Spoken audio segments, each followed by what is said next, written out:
Hi friends, പുതിയൊരു വീഡിയോയിലേക്ക് എല്ലാവർക്കും സ്വാഗതം. അങ്ങനെ മനോരമ പ്രീതിക്ക് ടാസ്ക് കൊടുത്തതിൽ പ്രീതി ഫെയിലായി എന്ന് പറഞ്ഞിട്ട് പ്രീതി വിഷമിപ്പിക്കുകയാണ്. പിന്നീട് പറയുന്നുണ്ട്, സാറില്ലേ ഇപ്പോൾ വിഷമിക്കേണ്ട, ഇനിയും ഞാൻ നിനക്ക് ടാസ്ക് തരും, അപ്പോൾ നീ വിജയിച്ചാൽ മതി എന്നൊക്കെ പറഞ്ഞിട്ട് മനോരമ അവിടെ നിന്ന് പോകും. അതിനുശേഷം പിന്നീട് അശ്വിനെയും ശ്രുതിയെയാണ് കാണിക്കുന്നത്. ശ്രുതി ഓടി നടക്കുകയാണ് കേട്ടോ, ആ ഒരു പേപ്പറും കൊണ്ട്.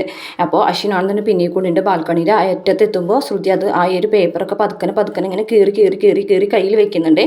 അപ്പോൾ ഞാനിതിൽ ചാടൂട്ടാന്നൊക്കെ പറയുന്നുണ്ട്. പക്ഷേ അശ്വിനാണെന്നുണ്ടെങ്കിൽ കേൾക്കാതെ ശ്രുതിയുടെ അടുത്തേക്ക് ചെല്ലുകയാണ്. ശ്രുതിയാണെന്നുണ്ടെങ്കിലും ബാൽക്കണിയുടെ അടിയിലേക്കൊക്കെ ഒന്ന് നോക്കുന്നുണ്ട്. അതിനുശേഷം ആ പേപ്പർ ഒന്ന് വലിച്ചെറിയാനായിട്ട് പോകുകയാണ്. പെട്ടെന്ന് വലിച്ചെറിയാൻ പോണ സമയത്ത് ശ്രുതി ഇങ്ങനെ താഴത്തേക്ക് ഇങ്ങനെ വീഴൂട്ട, ബാൽക്കണിയുടെ താഴത്തേക്ക്. അശ്വിനാണെന്നുണ്ടെങ്കിൽ ഷോളുമ്പോൾ പിടികിട്ടും. അങ്ങനെ ആ ഷാള് പിടിച്ചിങ്ങനെ പെട്ടെന്ന് ഇങ്ങനെ വലിച്ച് അങ്ങനെ ഫ്രണ്ടിലേക്ക് ഇടാണ്. അങ്ങനെ ശ്രുതിക്ക് ഇപ്പുറത്തേക്ക് കിടക്കാൻ പറ്റുകയാണ്. അപ്പോൾ ശ്രുതി വന്ന് വീഴുന്നത് അശ്വിൻ്റെ നെഞ്ചത്തേക്കാണ് കേട്ടോ. എന്നിട്ട് രണ്ടുപേരും പരസ്പരം ഇങ്ങനെ ചേർന്ന് നിൽക്കുന്നുണ്ട്. പിന്നീട് കാണിക്കുന്നത് മനോരമയുടെ അടുത്തേക്ക് NK ബേബി വരികയാണ് കേട്ടോ. NK ബേബി വന്നിട്ട് NK ബേബി എന്താ ടെൻഷൻ അടിച്ചിരിക്കുന്നതെന്നൊക്കെ ചോദിക്കുകയാണേ. അത് എൻ്റെ പുതിയ ബോസ് എന്നെ ചതിച്ചു, എനിക്ക് വിസ അയാൾ ശരിയാക്കി തരുന്നില്ല. അപ്പോൾ നീ ഇപ്പോൾ തൽക്കാലം കിഡ്നിയിലേക്ക് തിരിച്ചു പോകണ്ട. തിരിച്ചു പോയിട്ട് എന്താണ്, നീ ഇവിടെ നിന്നാൽ മതി. ഞാൻ എത്ര നാളാണ് ആൻറ്റി ഇവിടെ നിൽക്കുക, അതിനൊന്നും കുഴപ്പമൊന്നുമില്ല. എന്തായാലും നിനക്ക് ഞാനൊരു കല്യാണാലോചന നടത്താൻ പോവുകയാണ്. കല്യാണാലോചന? എനിക്ക് കല്യാണമൊന്നും വേണ്ട, എനിക്ക് ഈ തലവേദന ഒന്നും ഏറ്റെടുക്കാൻ പറ്റില്ല എന്ന് പറയണ്ട. തലവേദന ഒന്നുമില്ല, അതാ നീ ഈ കുട്ടീനെ എന്ന് പറഞ്ഞിട്ട് പ്യാരി അങ്കിളുടെ മകൾ ലിസനെ കാണിച്ചു കൊടുക്കുകയാണ്. അപ്പോൾ നോക്കുമ്പോൾ കുട്ടീനെ കണ്ടിട്ട് എനിക്കൊക്കെ ചെറുതായിട്ടൊരു ഇഷ്ടമൊക്കെ തോന്നുന്നുണ്ട്. എന്നാലും പറയുന്നുണ്ട്, വേണ്ട ആൻറ്റി, എനിക്ക് കല്യാണമൊന്നും വേണ്ട. അതൊന്നും പറഞ്ഞാൽ ശരിയാവില്ല, കോടിക്കണക്കിന് സ്വത്തുള്ളൊരു പെണ്ണാണ്, ഇത് നമുക്ക് മുന്നോട്ട് കൊണ്ടുപോകാം എന്നൊക്കെ പറയാൻ കേട്ടോ. പിന്നീട് വീണ്ടും പ്രീതിക്ക് ടാസ്ക് കൊടുക്കാനായിട്ട് ചെല്ലാണ്. കുറച്ച് അരി എടുത്തു കൊടുത്തിട്ട് അതിൽ നെല്ലും കല്ലും ഒക്കെ പറക്കി കളയാൻ പറയുകയാണ്. അങ്ങനെ 10 മിനിറ്റിനുള്ളിൽ അത് ചെയ്യാൻ പറയുമ്പോൾ കല്ലും നെല്ലൊക്കെ പ്രീതി അത് കളയുന്നുണ്ട് കേട്ടോ 10 മിനിറ്റിനുള്ളിൽ. എന്നിട്ട് പാത്രം എടുക്കാൻ പോകുന്ന സമയത്ത് വീണ്ടും മനോരമ പ്രീതി കാണാതെ അല്ലെങ്കിൽ കുറച്ച് കല്ലും നെല്ലൊക്കെ കൊണ്ടുവന്നിടാണ് കേട്ടോ.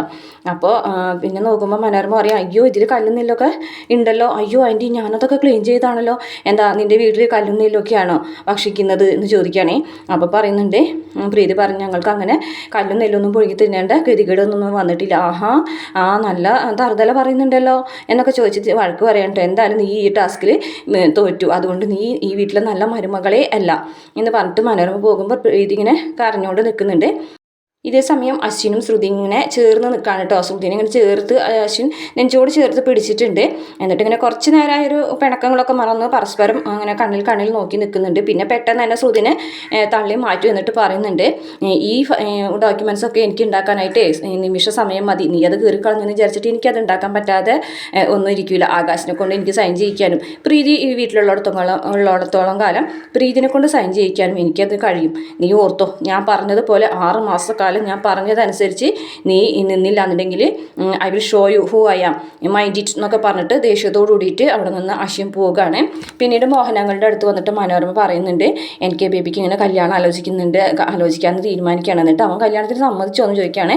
അവനൊക്കെ സമ്മതിക്കും, അപ്പോൾ ആദ്യം സമ്മതിച്ചിട്ടേ ഉള്ളൂ, എന്തായാലും ബാക്കിയുള്ളതൊക്കെ മോഹനേട്ടൻ വേണം തീരുമാനിക്കാൻ. ഞാനോ അതാവട്ടെ, ആരാണ് പെൺകുട്ടി എന്നൊക്കെ ചോദിക്കുകയാണ്. അപ്പോൾ ആര്യയുടെ മകളില്ലേ ആ കുട്ടി, അയ്യോ ആ കുട്ടി ഒരു മോഡലല്ലേ എന്ന് പറയാൻ കേട്ടോ. അതിനെന്താ മോഡലിന് കല്യാണം കഴിച്ചൂടെ എന്നൊക്കെ ചോദിക്കാൻ കേട്ടോ. എന്തായാലും നമുക്ക് ഈ ഒരു ബന്ധം നടത്താം, കോടിക്കണക്കിന് രൂപ സ്വത്തുള്ളതാ, അപ്പോൾ ആർക്കാണേ അവകാശം വരിക എന്ന് പറയാൻ കേട്ടോ. ആർക്ക്? അവളുടെ ഭർത്താവിന്.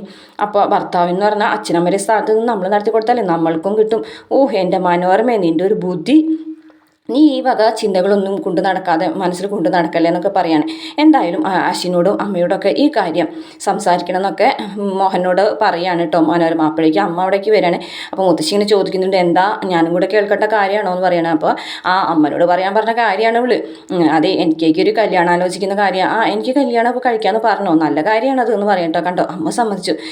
ഏതാ കുട്ടി എന്നൊക്കെ ചോദിക്കുകയാണ്. അപ്പോൾ പ്യാരിയുടെ മകളാണ് ഇവള് പറയുന്നതെന്ന് പറയുന്നത്. പ്യാരിയുടെ മകളോ എന്ന് ചോദിക്കാം. അതിനവ സമ്മതിക്കുമോ എന്നൊക്കെ ചോദിക്കുന്നുണ്ട്. അപ്പോൾ മനോരമ പറയും, അതൊക്കെ സമ്മതിപ്പിക്കാം എന്നൊക്കെ പറയട്ടെ. അങ്ങനെ മുത്തശ്ശി കുഴപ്പമില്ല, നടന്നാൽ നല്ലതെന്നൊക്കെ പറഞ്ഞിട്ട് ഇങ്ങനെ പോകും കേട്ടോ.